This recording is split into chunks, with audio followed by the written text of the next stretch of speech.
અમદાવાદના ધોળકામાં સાબરમતી નદી બે કાંઠે વહી રહી છે। સરોડા ગામ પાસે સાબરમતી નદીનું રૌદ્ર સ્વરૂપ જોવા મળ્યું। ઉપરવાસમાંથી પાણી છોડાતા જળસ્તર વધ્યું છે। ગ્રામજનોને સાવધ રહેવા તંત્રે સૂચના આપી છે। તો સરોડા અમદાવાદ રોડ ઉપર પાણી ફરી વળતા અહીંયા લોકોને હાલાકી પડી રહી છે। નીચાણવાળા વિસ્તારમાં લોકોને સલામત સ્થળે ખસેડવામાં આવ્યા છે। જોકે નદીનું પાણી ખેતરો અને રસ્તાઓ પર પણ ફરી વળ્યું હતું। મહેન્દ્ર અમારી સાથે જોડાઈ ગયા છે। મહેન્દ્ર, ધોળકામાં કેવી સ્થિતિ સર્જાઈ છે? સમગ્ર જગ્યાએ માત્ર જળ જ જળ જોવા મળી રહ્યું છે।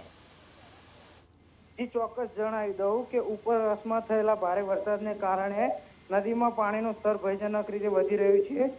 ત્યારે સાબરમતી નદી બે કાંઠે વહી રહી છે। ત્યારે સરોડા ગામે જે બ્રિજ આવેલો છે ત્યાં રસ્તા પર પાણી ભરાઈ જતા ત્યાંના વાહન ચાલકો હેરાન પરેશાન થઈ રહ્યા છે। અને સરોડા ગામે પણ એવી જાણ થઈ છે કે બકરા છોડવા ગયેલા ખેતરમાં 3 થી 4 લોકો ફસાયા છે, જેને જાણ કરાતા તંત્ર દોડતું થયું છે। ત્યારે ધોળકાથી મામલતદાર, નાયબ મામલતદાર, ફાયરની ટીમ, સ્થાનિક પોલીસ સહિત ઘટના સ્થળે પહોંચી છે અને રેસ્ક્યુ કરવાની કામગીરી હાથ કરવામાં ફરજ પડી છે। જી આભાર તમામ વિગતો માટે મહેન્દ્ર।